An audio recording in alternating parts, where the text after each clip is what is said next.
I look ridiculous. You look ridiculous. I look running. I do. I want a golden retriever farm and a lamey farm. There's nothing you can do about it. You let We him. were like, yeah, just bring them back. Open the door and bring them back. Just throw them in there. All right.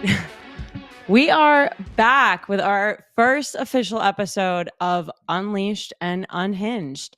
You'll notice Corey is not here at the moment. He is on his way, but you'll notice his apparel. That is due to a punishment that our followers on social media believed he deserved. The backstory, I'll let him give you the backstory, but we're going to wait for Corey to join us so he can give us his backstory.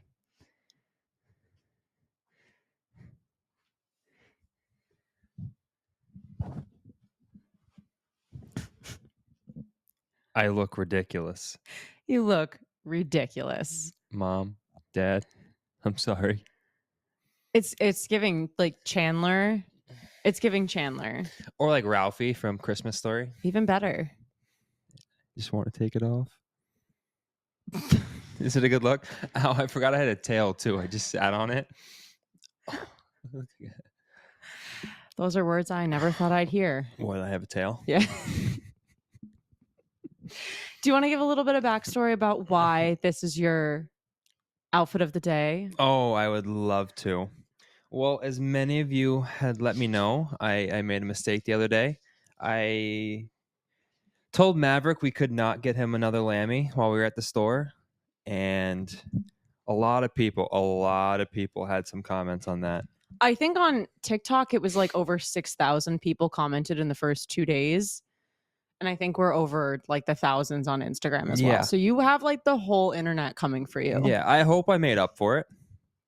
But we'll only time will tell. Yeah, well, you'll have to check out our latest reel and you can determine if his online and on-air punishment is enough for poor Maverick. I'm dressed in a lamb suit. What's your point? I hope that's enough. You'll he never got know. 8 new Lammies. He did. We lost 3. We did. We've We already lost three. 3. We got 8 officially with the that's not even including the 4 original. Yeah, so we had 12. We lost 3. 1 Maverick used as his pee pad yesterday on the couch, and now we have, it's puppy life. And then Blue decided to dissect 2 of them. 2. 2. One lost a head. And 1 lost, the rest of its body. So, he's pretty proud of himself. But Lammies in this house don't last long with Blue and Titan. Maverick really hasn't gotten to the age yet where he's able to kind of destroy toys. I know it's going to come. It's definitely coming. But I'm going to enjoy this time. I'm going to enjoy it. Yeah, we might have to get him like his own room just full of Lammies. Like a Lammy farm. Like a Lammy room. Yeah. A Lammy farm. A farm. A farm. A Lammy farm. That's what I want. I want for him. You want a Lammy farm? I do. Okay. I want a golden retriever farm and a Lammy farm. Oh. 5 Lammies per each golden retriever. Blue can pay for that. Hey, Blue, you want to pay for that? Yes, you're going to pay for that. Anyway, welcome to our first official episode. We have a really exciting episode in store. We have a great topic to talk about today. We are going to be talking about getting dogs in college. And also attached to that is like getting a dog, when you're just out of college and working full time. And what does that look like? What did it look like for us? It was a mess. It was very unhinged, to be perfectly honest. We'll give you a little bit of kind of backstory about how things went for us. And, any advice we can offer anyone that's considering getting a dog in college or who works full-time in an office. Because we've definitely done things right and wrong, a lot of things wrong. But, we hope we can kind of share some experiences and, maybe it applies to you. Maybe you're like, I went through that same thing. Yeah, it was pure chaos. I don't think there was a day where we weren't stressed out. No. For months. That's life with Blue. Great. But anyway, a little life update before we kick it off into the topic. We are actually currently home searching. Ooh. Finally. It has been a long journey of 6-7 years in apartment living. And I don't think we can do it anymore. No, we definitely can't. Not with these guys. We want to get them land. We want to get them a backyard that they can run around in. They deserve it. I can't wait to see Blue finally run around in his own backyard. But not only that, our apartment, and this is, I don't know about like if this is just kind of the way luxury apartments are headed, but our apartment, I can't stand, like, I don't like calling it communal living, but like I've never been in an environment where so many grown adults are incapable of being like decent human beings. It's incredible, and it honestly fits perfect with this topic because it literally feels like we're living in a dorm room. No, it does. Like outside of sharing bathrooms, Mhm. I like people will let their dogs like take poops in the hallway and they won't clean it up. No, There's dog piss in the hallway. We're in a luxury building, by the way. We're talking like rent in some of these places can go up to like $6,000-$7,000 a month. Like we're not in, I would say by any means like cheap living. We're in a nice building. Thankfully, we don't pay that rent, but there are people that pay that. But I just cannot believe the level of just, it's gross. It's gross. And to be quite honest with you, our neighbors are terrible. it's so loud every night. Every night we hear them because we share a bedroom wall. Every single night, and actually every morning as well. This morning in particular. Yeah, it's really bad. They're or we hear them fighting. It's one of the two, and I just like I cannot. We can't do it, and it's just we're at a point in our lives where we are going to be planning to have a family soon, and we have 3 active dogs. And we do have a whole episode that we'll talk about apartment living. So we'll kind of get into how we manage 3 dogs in a apartment style living. And it is possible, like not to say that it's not possible. I just think we've kind of hit our limit for multiple reasons, not just the dogs. Yeah, just to get more space. Our own space is probably the biggest thing in just having. Excuse me?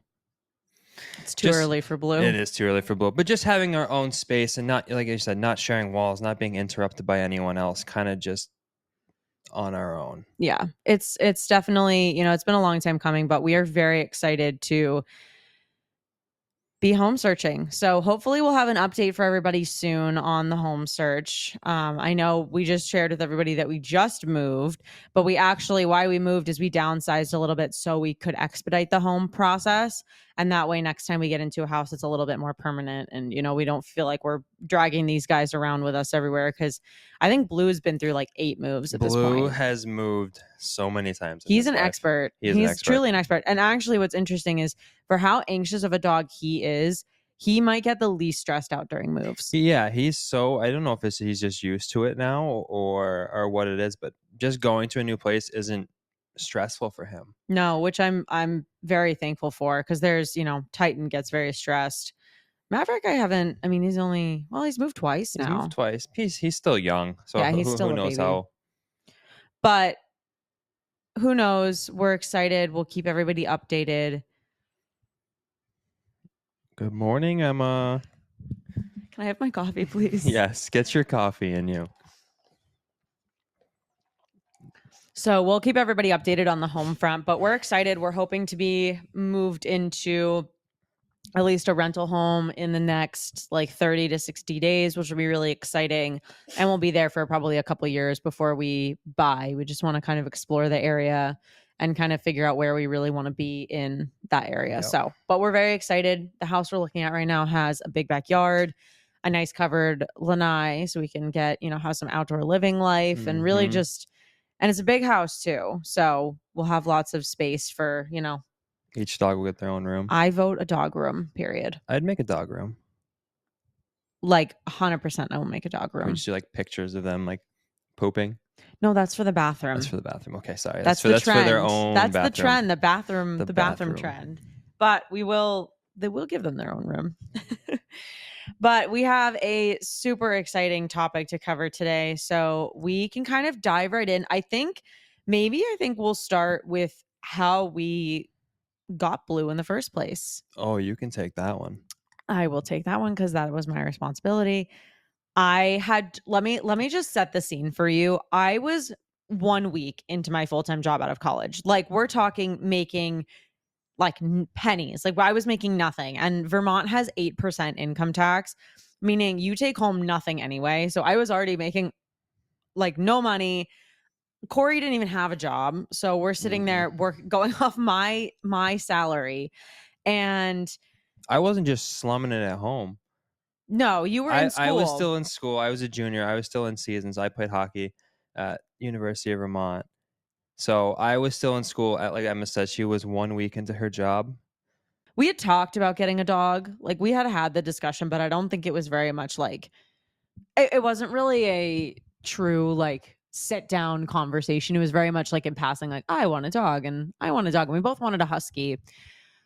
That was really smart. As our first dog.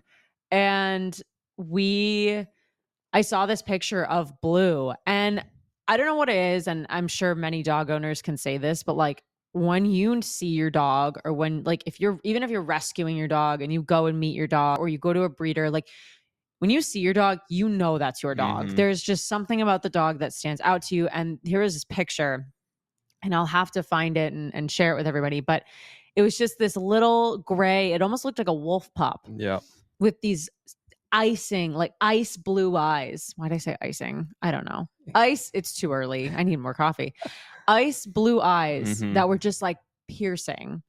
And I just looked at it and I was like, this is our dog. And the second I came home, I didn't even say hi to Corey in the kitchen. You didn't. I was sitting there. I was making dinner, and she came home from work, and I was like looking over the counter, and she just shoved the phone in my face. She goes, You know, when people are like, look at this picture of my dog. Like I did the same thing, but with this dog on Pet Finder. And I was like, this is our dog. And I mean, I think you agreed. I can't speak for you, but I would say like you were on board. "Yeah." We talked about it a lot of times. How we ended up on a husky, I don't know. I love the look of them. So I grew up with cats my whole life, so I never owned a dog. Maybe that's how you ended up with a husky. You owned cats. They're I basically giant I mean, look at cats. Titan. He's a big cat. But we ended up, I've always wanted a husky, so maybe I just kind of forced my like wants and beliefs on you, which is very possible. No, I think huskies were always my favorite dog. Like just the look of them. I knew absolutely nothing about their personality or how they were. So that's where we need to pause and say, if you're gonna get a dog breed, we recommend doing, and this is like pretty much common sense. So like I understand that like our common sense may have gone completely out the window here, and I'm absolutely not the first one to say like we probably should have thought about it a little bit more, maybe researched a little bit more. But I think we were like, oh, we got this. Like, it's fine. I had owned dogs my whole life. So I think in my mind, I was like, oh, I'm an expert. Wrong. Incorrect. Very wrong. And let's just back up and let everybody know we had no way of getting this dog. We didn't have a car. No, we did. Oh, we had my brother's Pontiac G6. Let me let The you know. turbo. So this car's wheel bearings were completely, I don't know what the term is, off, broken. I'm not sure. But when you drove it, it sounded like a jet engine Mhm. starting. It was so bad. There was no heat. So in the Vermont winter, I don't know how we did it. the glass would fog up, so you were using a rag to try and clean it Oh off. my If your windshield was frozen, you weren't going anywhere. Like when I'd have to go to work, I'd have to save an extra 30 minutes to like let the car kind of Mhm. defrost. I think the heat would kick on every like so often. Yeah. But it was like so sporadic. Very rare. And it was not, it wasn't like you never guessed when it was going to come on. It was, No. and then, yeah, like we said, we had a rag in the front of the car and it was like up by the windshield. And like I would have to drive to work. Thank God my drive to work was like 5 Yeah. minutes, but I'd be like wiping and driving. Like it was so dangerous. It Yeah. was so Thankfully, we bad. didn't take that thing anywhere. You literally Yeah. drove it to work, and Yeah. that was about it. But it was so funny because we were like, and Blue is from like literally the boonies in Ohio, like Amish country. I don't know if it's Amish country, but it is like middle of nowhere, no cell service, like really just like absolute, just middle of nowhere in Ohio. And we I'll be honest, like it was kind of scary. We were like, are we going to get scammed? We had no idea what to think. We were like, all right, we're all in on this dog, but like, how do we get him? We were like, oh, do we borrow a friend's car and make the drive to pick him up? Do we look at other services? Like, what do we do? Is this Yeah. legit? I found him on the American Kennel Club website. That's why I felt a little bit better about it, because I think the breeder was like verified through the AKC. Yeah. But I would say that like we still didn't know. Like you're buying a dog from somebody online. You don't know who they are. You've never met them in person. I thankfully talked to the breeder on the phone a couple of times. She was a very young woman. I actually really don't know much about like her or her family, but she was sending like video updates. So at a certain point, I was like, we're all in on this dog. So we got to just kind of send it. So driving was out of the picture because we couldn't convince any of our friends to make that trip to middle of nowhere, Ohio. So we decided that we were going to hire a transport company, like a pet transport company, which I mean, it is a good option for people that don't have the accessibility Yeah. to, get their pet. I will say, do your research on pet transport companies. That was one of the biggest lessons I think I learned, because I think that the first trip for Blue in the transport coming to us is the reason he has car anxiety. I do too. And we thought, yeah, they're just going to drive from Ohio straight to us. It's a quick 5 hours. We'll have them in the morning. They went, where did they go? They went all the way down Pennsylvania to New York, kind of down Rhode It took them like Island, 4 Mass. days. It was long. It took them a really Yeah. long time to get to And us. with him just kind of sitting in the back of the car. He was in like a kennel, Yeah. in like a van. Like it was I can't even remember how it was organized, but I will say definitely do your research, because I think that there's very reputable transport companies out there. And I think that I won't say sketchy because we went through like a reputable company, but I think like just know the situation your dog's going to be in prior to them being in that situation. But I don't know. Blue was, I mean, the good thing is he wasn't really like, he didn't seem traumatized when he came to us. He already had like energy. He warmed up super fast. So I don't think anything really negative came from it. I do think that his confinement anxiety and car anxiety, because for puppies, it usually stems from their first experience doing something. So that's my guess of like why he had some confinement anxiety. Yeah. And we got updated pictures and stuff, and he looked happy. He looked fine, but I think the car ride just being so long, Yeah. and him not obviously being taken away from his family and his mom for the first time. Oh, Blue. Yes, you like to cry in the car. Yeah, he's a crier in the car. He just whines. I also will say, do you remember what happened after we got Blue when I called my mom? No. You weren't with me. No, I wasn't. So I didn't tell my mom that we were getting a dog. I remember that. Because I knew I would get a lecture, which probably was rightfully deserved at that point. I would have gotten a lecture. I would have probably gotten yelled at and said, hey, you just started your first full-time job out of college. You're in office 5 days a week. You have no Corey's money. in classes and in season, and he's gone on weekends most of the time for games. What are you doing?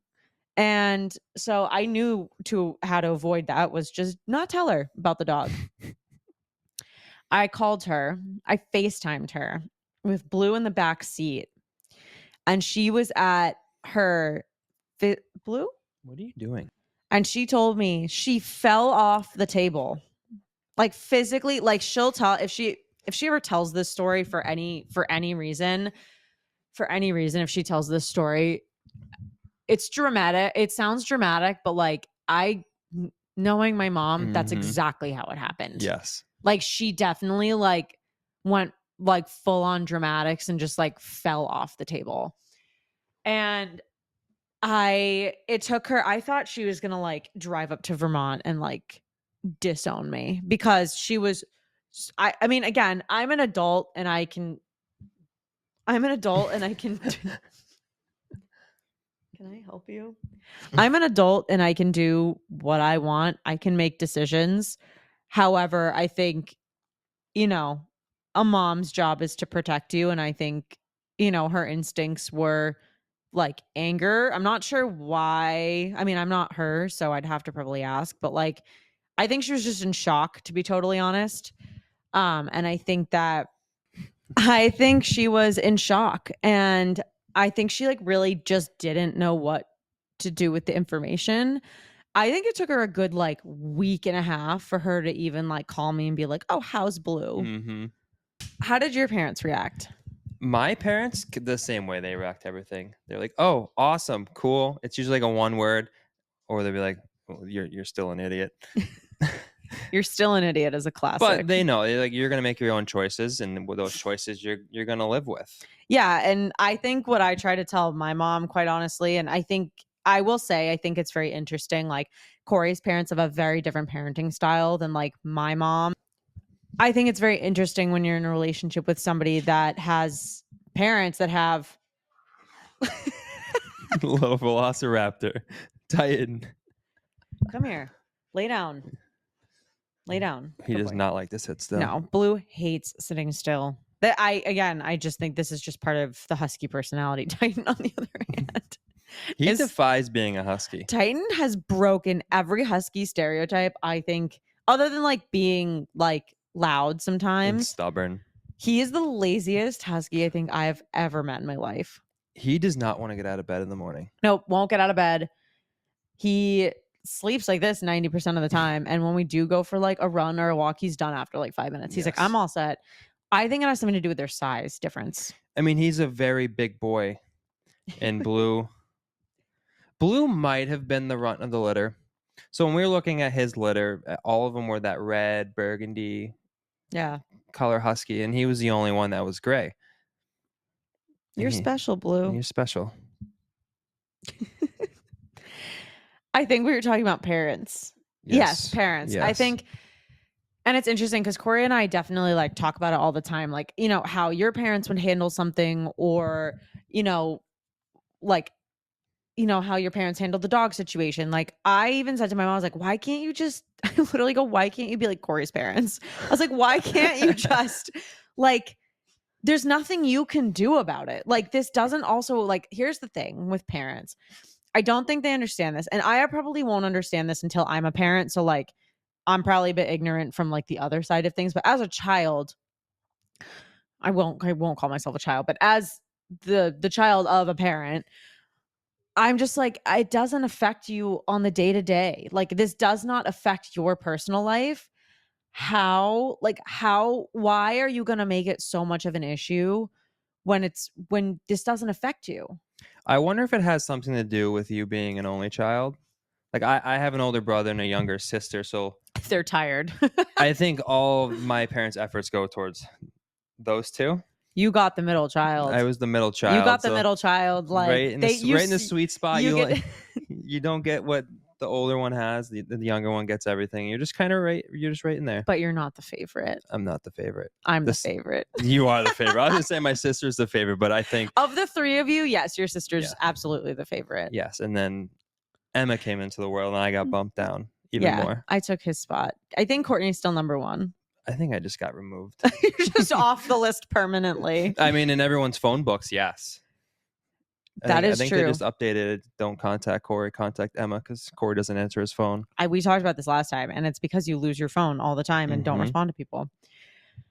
But anyway, I think that was like a big piece of it is like, I think I also just got stressed because, again, like, even though it's annoying that like you're not getting your parents either approval or like my mom wasn't like thrilled with everything, you still seek your parents' approval. Like, no matter what in my life, even if I'm like, you know what, screw it, like, it's my decision, I do what I want, I'm still seeking her approval because that's what, it's just like the nature of a child is to like please their parents. Yeah, and you're always going to ask, even if you know what the outcome's going to be or what kind of advice they're going to give. Yeah, and I think that we've talked about this a lot too, is like, I mean, I don't know, how you are, but I think in different ways, we're always seeking our parents' approval. Like you said, I think you were saying like, even if you know the outcome. Yeah, you're always going to ask. Even if you know the outcome, you know what kind of questions they're going to give, the advice that's going to come back. Like just from previous conversations, it's like you still want to ask just to have their input on things. Right. Even though like every time I ask my mom something, I 150% of the time know exactly what she's going to say. And I know I'm probably not going to like the answer, but I ask her anyway. Yeah. And then it pisses me off because I'm like, damn, like that's exactly what I knew she was going to say. And then it's, an argument. You're like, why did I do that? Yeah. But I think that was definitely a big learning curve for us too. So the first day we got Blue, everything was amazing. And then it all went, honestly, a little downhill. I'll never forget the first time we saw him. I cried. The car pulled up and they brought him out. He was just this little nugget with these bright blue eyes. He was so confused. He was like, everything was like, what is this? And he was so small. I think he was like 7 pounds. He was this like little chicken nugget. He literally He was was. so cute. I think he was like 7 pounds, maybe less than that. He was really small. And we let him loose in our apartment. And he was just like, he was already off the bat. He was like, so energetic. He was running. He had zoomies. He warmed up to the apartment. That was one thing about Blue. He adjusts very quickly, Yeah. which I can't say the same for every dog, but he adjusts very, very quickly. Yeah. I mean, this as soon as we brought him in the apartment, it took him like 2 seconds to kind of, oh, where am I? And then it was typical Blue just flying off the walls.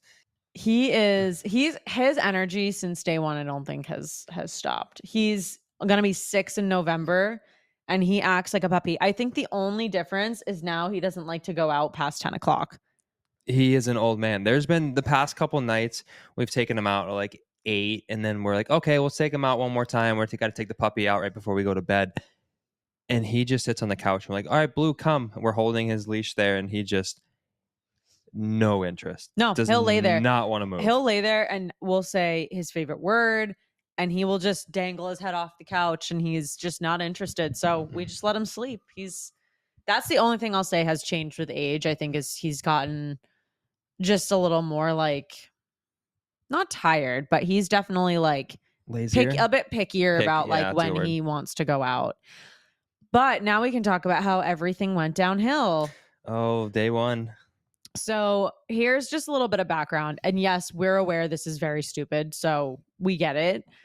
But I was in the office 5 days a week. Corey was still in season and in classes. He did have breaks during the day. So like it wasn't like he was out of the house 8 hours a day. I was out of the house 8 hours a day. Oh, hold on. We need to talk about Blue's first night home. Oh, the nightmare night. I had 2 of my best friends visiting from Massachusetts.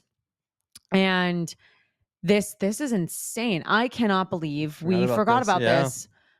Blue's first night home. We tried to, we had never had like a dog before, let alone a dog that like needed to be crate trained.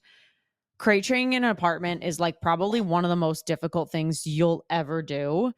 Just simply because there's neighbors and you have to be mindful of neighbors and everything like that. And we had my 2 best friends visiting and they were sleeping out in the living room and we were in the bedroom. We had Blue's crate in the bedroom and we tried crating him, and typical puppy in a crate, husky in a crate does not want to be there, crying, screaming, like just losing it for like 2 hours plus. And then all of a sudden at 2:00 in the morning, the fire alarm goes off. He finally settled down, and then all of a sudden the fire alarm went off. The second he settled down, I think that ruined the crate for him. That But the fire alarm went off and we had to take him out of the crate and we had to go outside, and we thought this was going to be like a quick, like, oh, somebody, burnt popcorn in the microwave or put a muffin in there. Put a muffin in the microwave, Emma. That's another story. That's a story for another day. I have had the fire department called on me twice for putting a bagel and a muffin in the microwave too long. So that's really its own story. You're not allowed to use the microwave. No, I'm banned from the microwave. Yeah. I've learned actually I haven't learned my lesson clearly. But we had to go outside. Meanwhile, it's the middle of winter in Vermont. It's cold. Do It's you remember snowing. they were wearing shorts? They were wearing their pajamas. They walked outside like, oh yeah, it's gonna be 5 seconds. This happens all the time. Like they were wearing shorts and like wrapped in blankets. Thankfully they brought blankets, but it was so cold. And we were like, okay, we'll be out here. And then thankfully one of my friend had her car like right outside the apartment. So we like went and sat in her car with the heat on. And we were like, oh, we'll be there for a little bit. Then the fire department came. We were like, oh, like let's get out. Let's see what's going on. And then we ended up going like there was underneath our apartment was like a barcade. So and they were just closing up for the night and they were just finishing up and they like actually it was really nice. They let everybody come in and they let everybody like hang out in there for a bit. And we were in there till what? You had a game the I next had day. a game the next day, but we were in there Till 5:00 in the morning. 5:30 in the morning. Yeah. With Blue, just this little puppy, first night home. And it turns out that somebody was, was cooking illicit substances in the apartment, and like if anything had gone wrong, like the apartment would have like caught on like blown up. Yes. So we got very lucky that the fire department was called and that person was removed from the building. But it was a crazy first night for Blue, and everything from there on was just as chaotic. I think that set the tone for the rest of his life. Yep, I do too. I really do too. He, like I was saying, like I was in the office 5 days a week. Corey was in classes and in season. And it was, I mean, we really did not know what we were getting ourselves into. Like we really didn't, because of the crate issue. And this is where it comes down to, we are solemn believers in crate training. Every dog we've had, Blue, Titan, Maverick, all crate trained. But being in an apartment, like I said, was really difficult to crate train because you have neighbors and you have to be respectful and you don't want your dog, screaming the whole day and pissing off your neighbors. And Blue would never settle down in his crate. Do you remember the first time we tried to go out to dinner and leave Blue in his crate for alone for the first time? Yep. So we had left. We were going to go to dinner that night. And we're like, okay, I think Blue, we can try and leave him in the crate. We'll see how he does.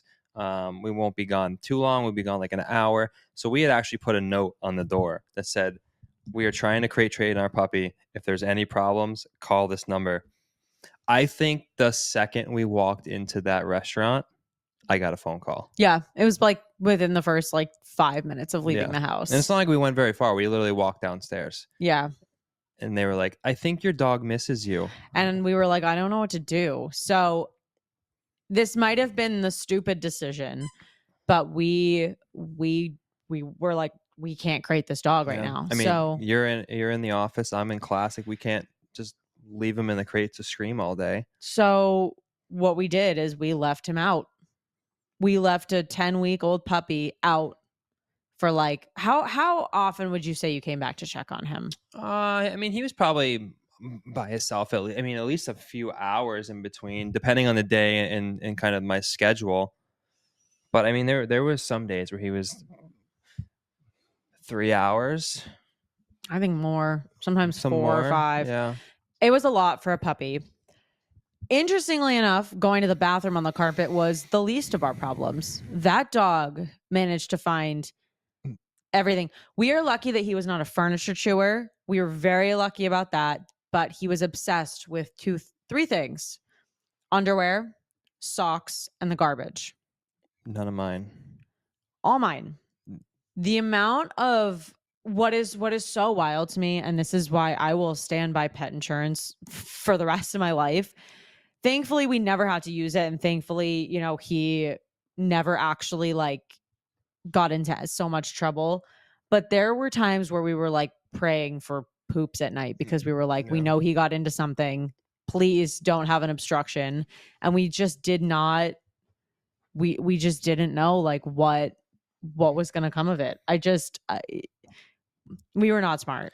No, and thankfully he's got an iron stomach, and we say he can literally eat a license plate and be fine. But no, he does. He has like such an insanely tolerant stomach. I think he like built up his. But we also learned a trick from I don't know who taught us this, but he had gotten once. Do you remember the sausage Oh, our incident? dinner, The 2 pounds of sausage. raw sausage we were waiting to cook. Yeah, you want to tell everybody about that? Yeah, so we were waiting to cook dinner, and we had the sausage. We had just gone shopping, so we were putting things away. The raw sausage was up there, and then we had opened it because we were just about to throw it in the pan, and we walked away for 2 seconds. Come back, gone. Like Inhaled. as if he licked the cutting board clean. Like it was like it never existed. No. And I was like, I looked at him and I was like, this is a small puppy. I was like, there's no way. But I was so worried that he was going to get like seriously sick because of it. I mean, that's a lot of raw like pork for a puppy to have. And someone taught us this trick to use like hydrogen peroxide as like a like to induce vomiting. Let me tell you, that trick has saved our life so many times Yeah. with Blue because It was our neighbor. Luckily, our neighbor actually trained police canine dogs Mhm. and was very knowledgeable. I think he helped a tremendous amount in Mm-hmm. training Blue and in the early stages of Blue's life. Yeah. I mean, Blue was a tough cookie. He still is. But I mean, he like when we'd come home, the trash would be everywhere. We'd have to put the trash in the bathroom. And then we figured it out. And then eventually we said, we can't do this. And we eventually said, actually, you know what? There was one day where Blue, do you remember this? There was one day where Blue just went in his crate on his own and took a nap out of nowhere. Greatest day of my life. Same. Do you remember that though? Yeah. We just used to leave the crate out. We'd throw treats in there. We'd throw his food in there. We did everything we were supposed to do when it came to crate training. His dinner. Everything. We'd give him bones and he would go in his crate to get it and he would like lick it and then take it out of his crate. And eventually one day he just went in his crate and took a nap. We closed the door, let him nap in there for like 20 minutes. And then we opened the door and we just like slowly kept doing that. And now he actually loves his crate more than he likes anything else. He prefers it. Now he sees it as his safe space. Yeah, which like is when the he kind goal. of needs a break from everything that's going on. Obviously, we live in a chaotic household with all the animals, but he'll just go to his crate. He'll take a nap. That's like his kind of escape. Yeah. I mean, he's still can be like a monster at times. And he learned to escape his crate. Do you remember that? He's the one who taught Titan how to escape his crate. I think remember when he broke Titan out of his crate? Oh my God. What happened? I honestly don't remember. I only remember Titan Was escaping. that when we were still living at my parents' house? Maybe. Well, I will say Blue like learned how like we would latch only like one of the latches. We didn't really feel the need to like, again, dumb decisions like why? But we latched, I think, just like the top latch. And Blue learned that he could push out the metal and like squeeze out of the crate. So we would find him like out of the crate, but the door looked completely shut. It was so wild. And I just remember like coming home and being like, how did you get out of your crate? And then Titan, I don't know how. It must be a husky thing. Obviously, like escape artist. I think we have another Lammy We down. might have another Lammy down. Everyone's witnessing a casualty here. What did you do to this thing? Oh my God. Blue. Can I have it? Oh. Lammy's got a hole in his neck. Add it to the pile. Sir. Hold on. Here.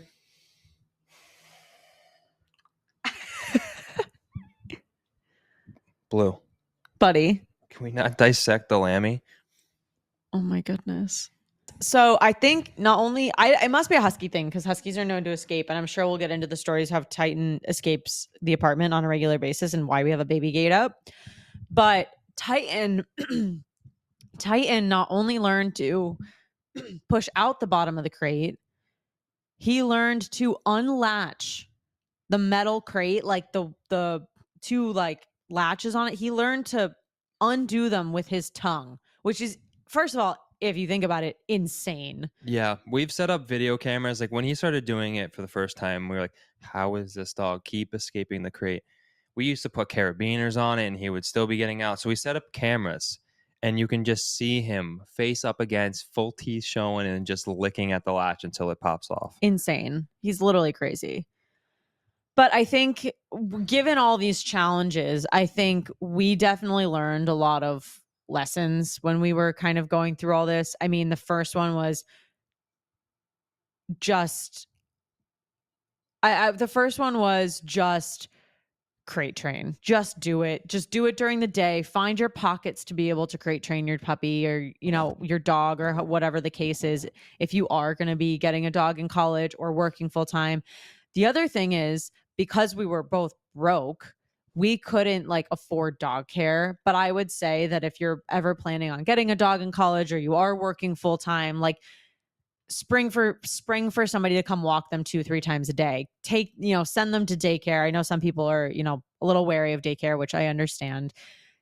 Take them, get somebody to walk them a few times a day. I was lucky that Corey could come back a few times a day and walk him. But like, if that's not the case, or you're in class really the whole time, or you are working 5 days a week, it's really important to make sure that you have somebody who can consistently take the puppy out. Only also because they need to go out that often. Yeah. We were pretty lucky that like actually Blue really didn't have a ton of accidents in the house. No, he wasn't the kind of puppy that would wake up every hour of every night having to go to the bathroom. He was great in that sense, and like he would sleep through the night.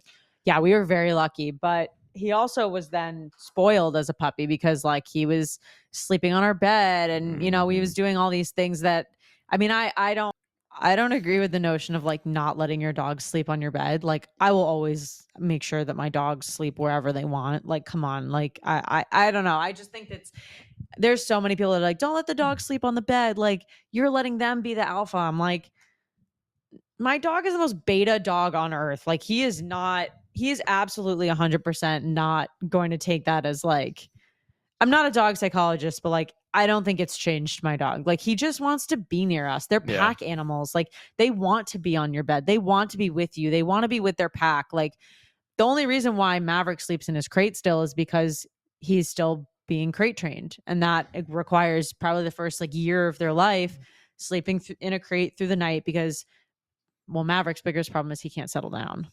Yeah, he has a hard time settling down. When he's out of his crate, he just wants to play. Especially with Titan. So when he's out, we've tried. He's stayed out a couple nights in our bed, and he's done great. But then there's always a time in the middle of the night where he's just up and he just wants to run around and play and waking us up. No, he wakes up at 3:00 in the morning and licks himself. The worst sound in the world. Like there's a few things that'll wake me up. Thunderstorm, absolutely not. Anything else, knock on the doorbell, nope, I'll sleep through it. If a dog is licking themselves or about to puke, I am fully awake. The two most triggering sounds in the world. Just the sound of a dog licking themselves, it just puts my it sets me on edge so bad. It's always the worst timing too. Like for me, I'm very sensitive to noise when I'm about to fall asleep. You should tell our neighbors that. Yeah, I should. couple more knocks on the wall. I've banged on the wall so many different so many it's times. Incredible. But Titan and Maverick, Blue doesn't do it as much. He's starting now to really like sleeping in the living room and on the couch and kind of have his whole space. Titan, on the other hand, takes up the entire bed. Like we have a king bed and I sleep in a ball every night. Luckily, he likes to sleep on your side. Thanks. Luckily for me, not for you. I was gonna say, I'm pretty sure that's lucky for you, not for me, because I don't feel lucky at all, actually. But he'll start on the floor and it's all great and everything. You're falling asleep, but sometime in the middle of the night you'll wake up and he is just sprawled over the entire bed. And you wake up and I don't know how you just kind of like conform around him, but you're always in a ball. You're in a pretzel around his body when you wake up. I have so many back problems because of this dog right here, because of the way that he sleeps. And here's the thing. I'm a human being. I can tell him to get off and I can move him. He just looks so comfy. I don't want to. So like, yes, it's my issue and I can easily change it if I want to, but it's the price we pay. As long as he's happy. I guess from like the college perspective, like what is something that I think you learned knowing that you were the one coming back regularly to, during the day to take Blue out? Like what are things that you kind of learned throughout that process? Definitely the difference between like the reality and like the dream of owning a dog. Like when we were like, oh my God, we're gonna have a dog, it's gonna be our best friend. But like understanding the responsibility that comes with that, and like, yes, they do need to go out every hour, or you're gonna have constant care, and like all the different facets that come with owning a dog. Again, I grew up with cats. I had no idea. And people say they're like children. They need constant care and watching. They're going to get into things. They don't know anything. They need to learn. But I will be the first to say Titan has learned nothing.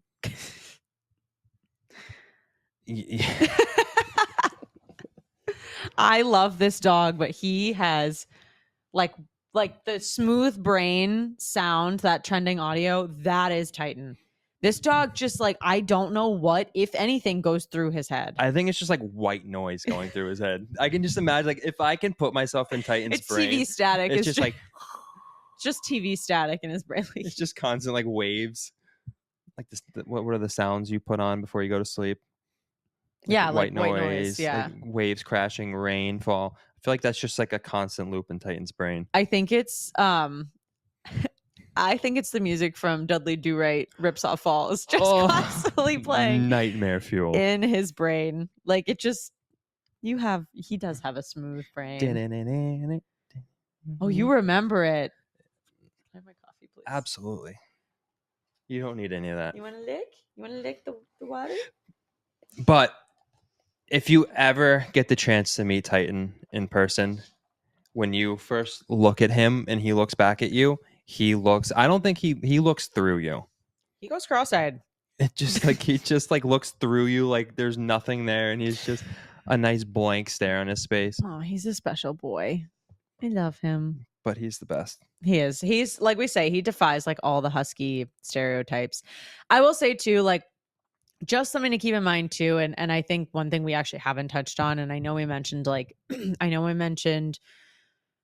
like pet insurance, which I'm very lucky we got for Blue, given he needed to be neutered, and we did take him to the vet. And it also, I think one of the biggest things about pet insurance is it was the peace of mind for us that if he was ever like sick or he did ingest something, like I didn't worry about taking him to the vet as much, because I knew that wasn't like a crazy amount of money out of pocket. And like one of the biggest things getting a dog in college, like you probably don't have, you're not making a salary. Like, chances are you're all typically broke college students that like, and I think that's the other thing is like, we did not plan financially at all for Blue. No. That was another big mistake we made, was just planning financially. Like, what are the costs that are going to occur? Like you're going to incur with a dog, food, treats, vet care, and like, leashes, collars, everything. And it's like, yes, you can get by on very little, but I think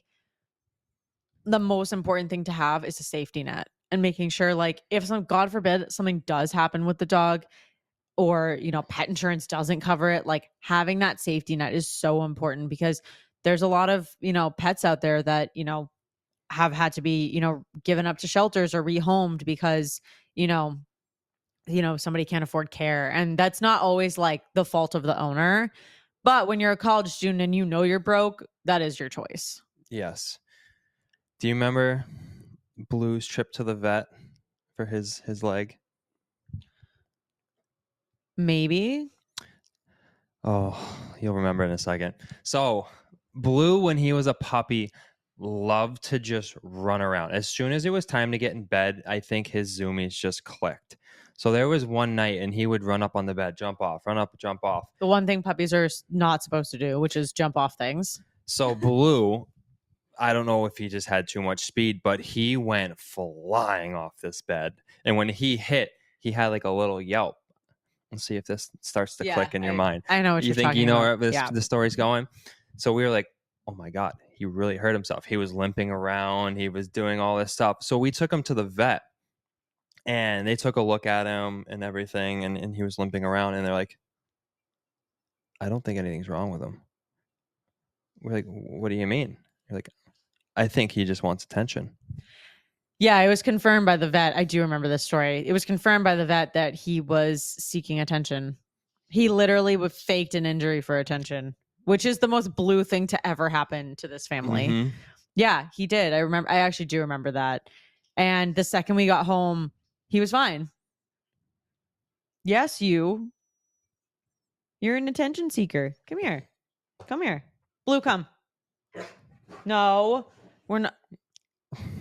We're on like tantrum mode. Blue, can you save this tantrum for later? Blue, no, we're not throwing a tantrum right now. No. So I think that's definitely, a few of the biggest lessons we've learned is prepare financially, crate train, and find dog care. Like, even if it's a friend, like we were also very lucky. We had a lot of friends that loved Blue and would actually come and walk him and take care of him, like, for free because they loved him. And like, we got very lucky with that. But if they weren't around, like, we did have to go through like Blue being alone for several hours a day, as a puppy. And I mean, I don't know what else he got into. We have no idea. All I know is he had swallowed, underwear. He had, gotten into the trash. Like, we're very lucky he didn't get into something that was like that actually hurt him. But I think there's a lot of lessons. And I think like when you're in college too, there's just a lot going on. You're also out partying at night. So like, you're not only not with your dog during the day, but there's a good chance you're probably not with your dog at night either. Although I will say drunk college kids and dogs are like the best combination ever. How many of your friends showed up drunk to our apartment trying to walk the dog in the middle of the night? We would get back from the bar and we'd be laying in bed, and all of a sudden there's a knock on the door. We're like 3:00 in the morning. Who is coming to our door? It was our friends, and he's like, "Hey, do you mind if I take Blue on a walk down College Street?" Tell me it wasn't to pick up girls. It 100% was. They Blue, just wanted this. They all puppy. wanted to borrow Blue to pick up girls. It was hilarious. And you let him. We were like, "Yeah, just bring them back. Open the door and bring them back. And just throw them in there." You let them just take Blue to be, Yeah, that to might pick have been up the women. alcohol speaking. I think you did it sober a couple times. Remember when people were like, "Oh, can we take Blue to the beach?" So they could like. Yeah, people just wanted to borrow Blue. Yeah, I think it was to pick up girls. I mean, look at him. I mean, chick magnet. You're a handsome boy, Blue. But I mean, do you remember that though? It was always because they were like, "Oh, I'm trying to impress this girl. Like, can I borrow Blue?" And we were like, "Sure." Like, there's nobody that loves puppies or dogs more than drunk people. Drunk girls specifically. Yeah. I joked with Corey that I wouldn't let him out after midnight on weekends with the dog. It was a joke, but there were like several times when like he would get like swarmed by drunk girls, and like half of them were like, "Are you single?" And I'm like, and I was asleep at home, and he would come back and tell me, and I was like, "Yeah, I'm gonna take him out after midnight from now on." First of all, I need to take a hot break here for a second. Can we talk about the amount of dog fur? I took these leggings out of the wash this morning. That's just what comes with owning a husky. You can try and do anything you want, like just bringing the clothes straight from the dryer to in the closet, locking the closet, not letting them in. It just finds a way to end up on your clothes. Tell me this. I need to just like to carry a lint roller with me 24/7. I absolutely, this is insanity. Yeah, you just kind of learn to live with it and accept it that you're going to have husky fur. If I wear dark clothing, I put it on the second before I leave the house, and I tell my dogs to go on the opposite side of the house, and I still end up with fur on me. You got to say your goodbyes before you get dressed. Just goodbye and then just walk out. But I think what we were talking about is how hard it is. We were talking about how hard it is to walk a puppy when we were living in Burlington. Oh my God. Do you remember how long it used to take us to walk to the park? It would take the walk. Let me give you the idea. It was about a 2-minute walk. It was like 1 block down. It was just this big open where Blue would go to the bathroom. But to get from our apartment to there, past all the people, took at least 20 minutes. At least, at a minimum. Everyone's like, "Oh my God, can I say hi to your puppy?" And like at first it's cute. You're like, "Oh my, yes, he's so cute. Like, please say hi." And then you get to a point and you'll realize it when it hits, and it's like, yeah, okay, sure. You get like super excited at first, and then by like the 10th or 11th time it happens to you, you're like, oh, this really needs to stop. Like this is cute, but I need to take my dog to the bathroom and I Mhm. need to go to work. Yeah. It becomes like it just becomes just, something you got to deal with. And honestly, like I have to say, I do think that like some of our best memories of Blue like were during that time. So I think that like if someone was to be like, "Hey, I'm in college, like should I get a dog?" I would just probably ask them like, "Do you have, do you have the ability to care for them regularly every couple hours? Do you have someone to watch them? Do you have your finances in order?" And like obviously you're an adult, you can do whatever you want. And I know tons of people that got dogs in college Mhm. and they were like completely fine. But I also know there's some people in college who got dogs and it was a real struggle and it like really impacted their, their lives. And I think that it's tough. And, there's a lot of people I've talked to also that are still in the office regularly and they're like, I just can't get a dog because I can't be home with them. Yeah, a lot of people just don't have the time. And I think that's the key thing I would say is just know the responsibility of getting a dog and what comes with it. Like do your research, something that we didn't do when Mhm. when we first got Blue. We were just saw this big picture like, "Oh my god, we're going to I have mean, we this were dog." we were idiots.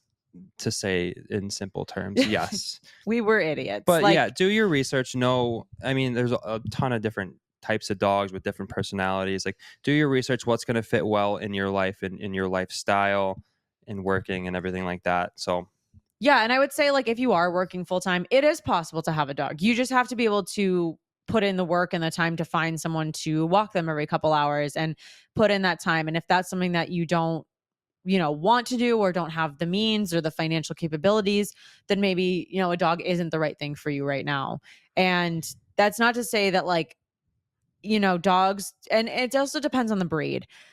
We also went for quite literally one of the most difficult next to like below I think Belgian Malinois probably takes this one, but they are one of the most difficult breeds to have just on the basis that like not only are they like stubborn, but they're a lot. They're a breed that like the word extra, just like that's how I would describe them. yeah. And I would say Blue is probably the smartest dog I've ever met in terms of like tricks and learning new things. Like, he's very quick learner, but he does it on his own terms. Yeah, like that's the thing with huskies is like they're too smart for their own good where they'll use that against you. Yes. Like Titan escaping the apartment. We have to tell that story. The first time it ever happened. Oh, yes. Do you want to tell it? So this is how we're gonna wrap up this segment is with a story about Titan and his escaping the apartment and the first time it ever happened. So we had just gotten back from the gym and we came upstairs and we got out of the elevator and there was a poop right outside the elevator and we were like, what inconsiderate human, unresponsible, stupid dog owner is, letting their dogs, poop sit by the elevator and like didn't pick it up. Like that's annoying. And we went home and our door was like, it wasn't open, but it was like Cracked. as if it was like just like the lock was undone and it was like slightly just Yeah. cracked. And we are like, that's really odd. And both dogs were in the apartment and then we were like, okay, this is really strange. And this is actually at a time where we were still creating Blue and Titan. And we like 2 days later or the next day, we were in the gym in the morning and we had a Furbo at the time. And we got a person alert on our Furbo. And we were like, that's not supposed to happen. No, we went into full panic mode. Like, why is someone in our apartment? Like, our dogs are in there. So we opened the app. We were downstairs. Our gym in the building was just downstairs. So it wasn't like we were that far. We opened the app and it's our neighbor returning Titan to the apartment. Yeah, we open it now. You can hear, hello, I have your dog. I was like, what is happening? So we went upstairs and We ran into him on the way up. we did, but there was another poop by the elevator. Do you remember? Yes. So what we had figured out between all that, the Furbo, the neighbor, we figured out that Titan unlocked the crate at home, made his way, got out of the apartment because it has like the hotel kind of lock where like if you open it from the inside, it'll unlock the door. Mhm. He opened the door, went to the elevator, which is like where he knew to go downstairs, which is insanely smart. Took a poop by the elevator because he couldn't get in the elevator. I was like, what if he got in the elevator?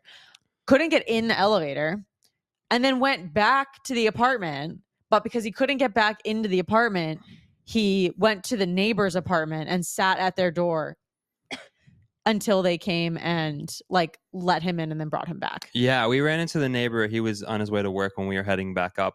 And he was like, hey, yeah, I was just heading out for work. And I opened the door and Titan was just sitting there. So I brought him back in.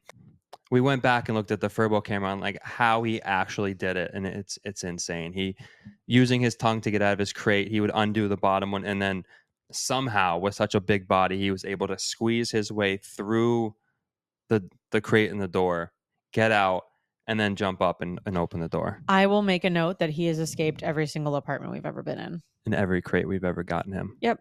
Except the furniture crate. Oh no. He learned how to like actually pop the door off its hinges. Yeah. The only crate I think he never broke out of was either the impact crate or the Dick's crate. Those are the only two crates he could not break out of because the latches are not like just standard latches. They're like you have to like squeeze to open them. And then I think the Diggs crate was, or the impact crate was also like that. Yeah, it was just harder for him to get to. Like the wire crates, he just sticks his tongue through. Right. And then obviously we had the big furniture crate that we had customly made for them. He learned that if he gave it just a little bit extra force and popped the door up, it comes off its hinges. A little bit extra force. He like, that was like Kool-Aid Man style, busting through the door, like just would pop that thing off its hinges. And just like it was insane. But if there's a way, Titan will find out how to get out of his crate. Yeah. This dog is determined. He is the laziest, most determined dog I've ever met, which is like the weirdest thing to say. But that is our little history on our dogs and our, college life. And, now we work from home. So now we like can't get away from these guys. So now it's the opposite problem that we had from before. But I am obviously, we've learned so much from our time, having Blue and, even like when we got Titan, like we've learned so much just like getting a second dog. And we'll kind of get into that in another episode, but it's been a wild ride with Blue. And, if any of you are thinking about getting a dog and, you're in college or you're working full time and you don't know like how to do it or if it's the right situation for you, like feel free to DM us, reach out to us, reach out to us in our comments section. Like we're always here to answer questions and offer as much advice as we can give given our history. Yes, and we're obviously not experts, but we can talk from our experience, and we've been through a lot with these dogs. So if we can have anything that kind of resonates with you or something you can relate to, take it as you will. Yeah. Just remember one thing, that dogs can't see in the dark. I'm still saving that story for another day. Okay. So to kick off our next segment, we are going to talk about our bucket list item of the week. Yes. This was so fun. This is something that kind of came out of a love of obviously our dogs, but just like we found that like we weren't as, doing, different things. We found we were kind of stuck in a routine. We kind of found that we were, like, what do we do with our weekends? And it was, we ended up doing the same activities and we wanted to try new things. And we wanted to make sure that like, because dogs don't live as long as people, which is, an obvious fact, but like, we want to make sure that like they have the best life possible. So like our mission was to come up with 100 ideas that we could do with our dogs to give them the best life. Yeah. So Corey will talk about, or at least kick off the first bucket list item. The first bucket list item. And this is the first time we've had a chance to do this since we've had the dogs. I mean, I don't think they did this in Boston, did they? I don't think Fenway's done one. They might, but they haven't. They didn't when we lived there. Yeah, we didn't do it even if they did. But we had the opportunity to go to the Bark at the Park at the Miami Marlins Stadium, and that was so much fun. It was so fun. Emma can kind of set up the stage and how they did it, but we had the opportunity to take Titan and Maverick to the Bark in the Park game to watch the Marlins play. Unfortunately, Blue did not have the opportunity to go. One, because we were only allowed to take one dog each. And two, as we kind of mentioned with Blue's anxiety and kind of having a hard time in big crowds with a lot of dogs. We thought it would just be a lot easier on him if he stayed home. Yeah. So he stayed home, but we did bring him a souvenir. So he His still got some. His favorite toy ever. He got a His baseball. He destroyed that very quickly. But the way that it was set up, and this was really cool, I have to say it was extremely well organized. Yeah. I don't know how other Bark in the Parks are, but Lone Depot Park did an amazing job setting all this up. It was basically a separate section for Bark in the Park. Obviously, I'm sure there's people who go to games who don't want to be around dogs. Yeah. And there's people, that are allergic to dogs or, whatever the case. So they sectioned it off. When you go up the stairs, the first thing you saw was like turf, which was really nice. It was shaded. It was in a tent for the dogs to go to the bathroom. There was trash cans. There was, water bowls. There were like little kiddie pools for just to like dip your feet in if it's a hot day. It is a hot we're day. in Florida. It was a hot day. I will say the nice thing about Lone Depot Park is the retractable roof, and it was closed that day, and the AC was kicking, so it was very comfortable in there. They sectioned off the area with the dogs, which was so nice. And they had like different vendors there. I know like Tito's vodka was there. I know that like Brutus's bone broth was there. They were giving out like little goodie bags and samples. And then they also had like local shelters come and bring dogs that were, up for adoption, which I thought was amazing. Yeah. I wanted to take them all. You're not allowed. That was, she tried. I did. I want all. I said that one day I'm going to have a farm of dogs, probably a farm of golden retrievers, but not huskies. I love these guys, but I can't. Again, I can't do it. No, and we've said that a lot. It's like I don't think I could get another husky after Blue and Titan.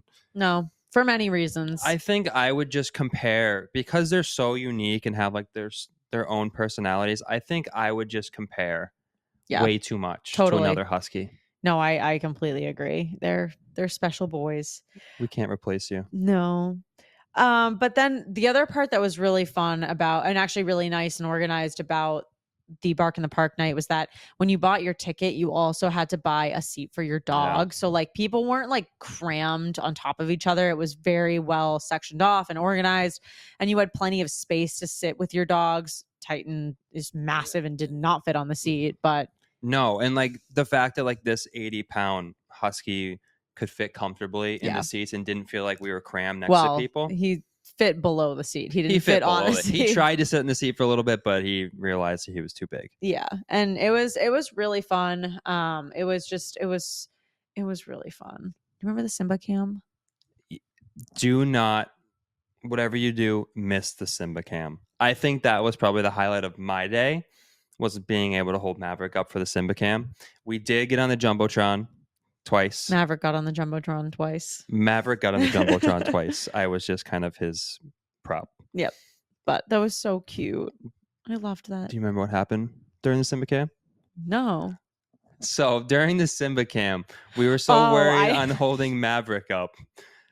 When the Simba cam ended, we looked up and we were like, Titan was 4 rows down with his new family, apparently. Hanging out with this family and their dog and just getting pets and love. And we were like, Titan, you need to come back here, buddy. He like slipped out of our, I don't know, we should have been more responsible, but he like, thankfully all the dogs were really friendly, but Titan slipped out and just like, I was like, oh, he's found his new family. Yeah, he was just going around saying hi to everybody. Yeah. I will say one thing too, like if you are going to take your dog to a Bark in the Park, make sure they are friendly with other dogs, make sure they're friendly with people. Obviously it's a very crowded space and it's really not meant for every dog. I think it is nice that it caters to large and small dogs, but I'll say like it is very important to know your dog, know your dog's personality. It's why we didn't take Blue. Yeah. Make sure that like you know your dog's personality, and if it's not going to mesh with a crowd, like there's other ways to get them involved. Bring them home a souvenir, things like that. But I definitely I would encourage you not to put your dog in a position that they're not going to be comfortable in, or you're going to be stressed out, walking around with them. Because I know if Blue was with us, unless he's in his backpack, which is like our way of really getting him calm in those environments, we would have been stressed the whole time. And we didn't want to do that to him. We didn't want to do it to us. And we didn't think it would have been right. Yeah, definitely know your dog. Like, know that it is a baseball game. It's 9 innings. It's long. Luckily we didn't stay the whole game. No. We stayed for a majority of the game, but it is a lot of sitting. Like, so if your dog's not comfortable sitting for long periods of time or like just wants to move, there Just is a lot of things to do to Yeah. walk around. or just go for like a couple innings and go home. I mean, Yeah. like the tickets were like very reasonably priced. I think it was like, I can't remember, it was like $25 a person. Like it really wasn't like Mm-mm. expensive by any means. So definitely like go enjoy the time, stay for as long as you want. I don't think there's any like, other than the Simba cam, I feel like there was nothing else that I was like, I have to stay the whole game for. No, but go experience it. Like it is very, very fun to go. Like Titan and Maverick met so many new dogs and people, and just getting out and watching some baseball with these guys. It is like a once in a lifetime experience, even though Yeah. they do it twice a year. But for us, it Yeah. was the first time we did it, so it was very special. And we'll definitely be going back for sure. Yeah, and next year maybe we'll find a way to get Blue there. We'll get him in the backpack or Yeah, something, we'll or get him in his bring a backpack third person and have them. make it comfortable and suitable for him, so he can experience that too. Yeah, right, buddy. But now we have our last segment, and we are going to ask the spare. My favorite. So we have 2 questions we're going to touch on this week. The first is a question directly actually for you. Do I need my coffee for this? Yes. Hit me. So someone wants to know, how does it feel to have the entirety of the internet refer to you as the spare human? Like that is how you are known. Oh, starting off with a heavy hitter. Well, it started out, we were just started using it. It was, I mean, obviously we're not the only creators that use the term, but we just started using it in our content, and it fits really well with Blue and Titan kind of being the spare of the household. So we started using it, but I don't think it really caught on until our community and our followers started using it and commenting it. And now I'm literally just known as the spare. Yeah. You're the spare human. Yeah, I think I've embraced it pretty well. You've not only embraced it. Do you remember the other night you actually referred to yourself in third person as the spare human? You were like, the spare human does this, and I'm like, wait, are you talking about yourself? Because you were. Yeah. So you've definitely embraced it. Yeah, and it's like a subconscious thing. Like I didn't even know I said it. She's like, "Did you just call yourself the spare in third person?" And I was like, I think I did. And kind of just like owning that persona, like obviously the online persona. I think the biggest shock was we went to lunch with a couple friends last week to watch some football, and her parents were going to join us, and she was like, "Oh, my mom's so excited to meet you guys. She follows your account. She's one of your biggest fans. She's like, she likes and comments on every video you have." So they showed up, and she said hi to Emma, she said hi to me, and then she just stopped and she goes, "Wait, you're the spare." And I think I got thrown for a loop. You did. I didn't know what to. I think I froze, and I was like, am I excited, shocked? Like, what is going on? Like, it's one thing with like online and seeing it in the comments and everyone, like, you don't know, calling you the spare. But when it's like real life and people like in person are calling you the spare, it was completely different for me. It was really funny. I got such a kick out of it. But at the same time, like just owning it and accepting that you're the spare, like that's how people resonate with you. Right. Like you're playing into the audience, and it's like we're the ones who consistently use that term. So it's like, it's not like you can really get offended by it. Yeah. But I do think it's funny that like that's how people refer to you. And it's like people don't even use your real name anymore. Like they just call you the spare. And I think it's funny, but obviously, like, it's being directed at you. So only you're the only one who can say how you feel. Yeah. And if it. you guys don't know, my name is actually Corey, just not the spare. So thank you. You can call him the spare, though. You can call me the spare. Your parents are going to start calling you the spare soon. I know. I might have to like legally change my name. Blue will probably do it for you. If you see Blue at the DMV later, don't mind. He might leave just him alone. erase my name completely. You never He existed. just don't exist.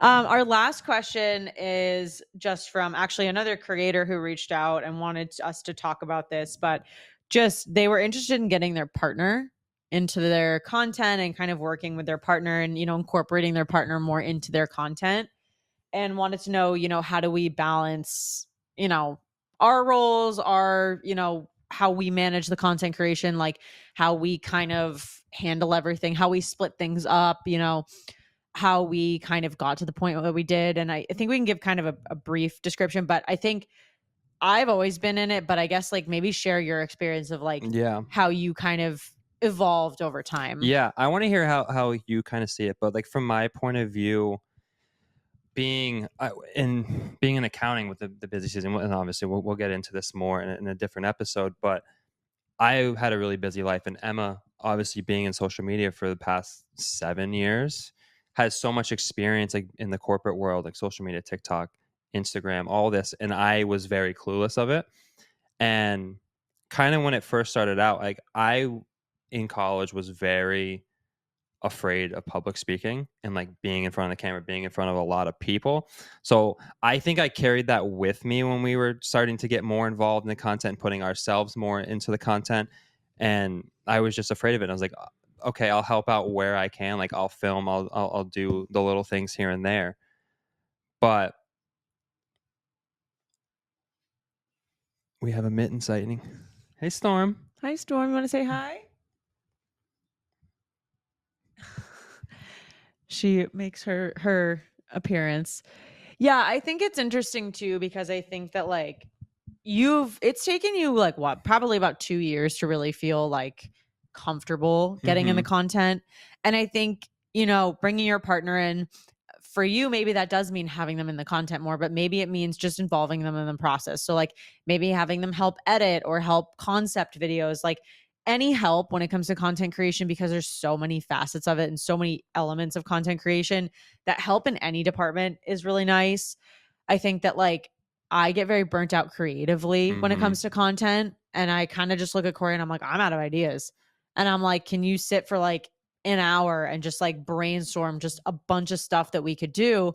And then we kind of like go off that and talk about ideas based on that. But like one person handling like all the creative, all the editing, all this, like it can be very exhausting. And it is really nice to have a second person who lives the experiences with you and can like give their own input. Yeah. And I'd say take a look at and know your strengths and weaknesses. Like obviously Emma being in social media so much, like she's so good at all the concepting ideas, what's going well, the trends, everything that's going on. And just see where you can help out. I think that was the biggest thing for me when we first started is where can I help out? Is it helping you edit this video?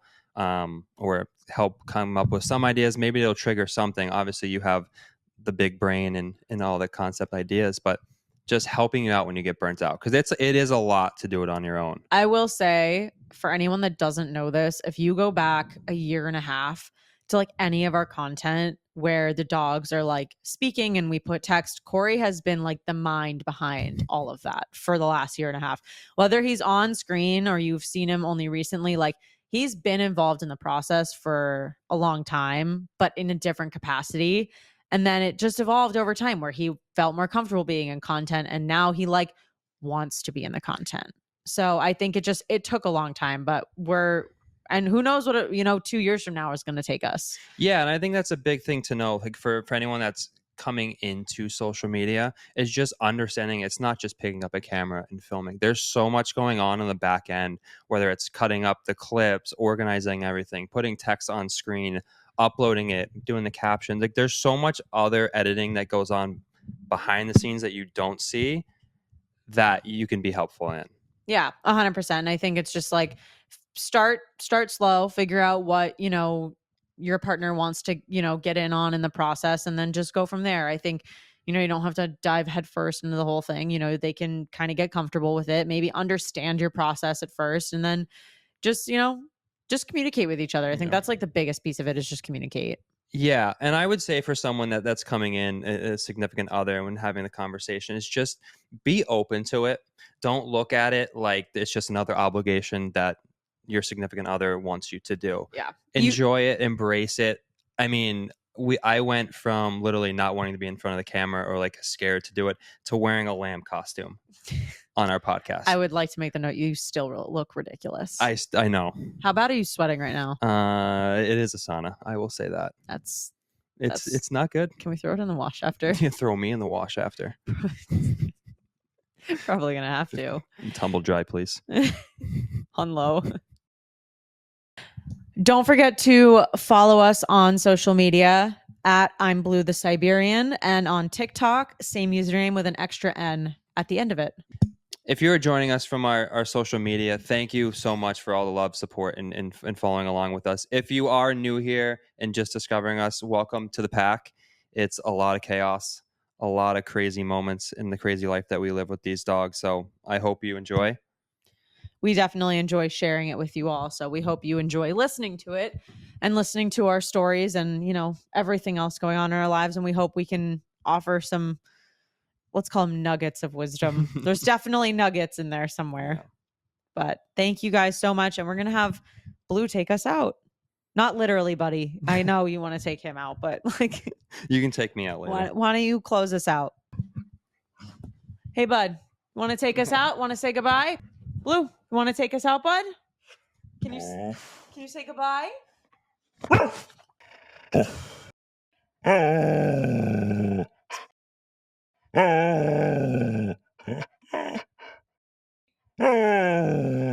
I think we're about to have another tantrum on our hands. Yeah, we are.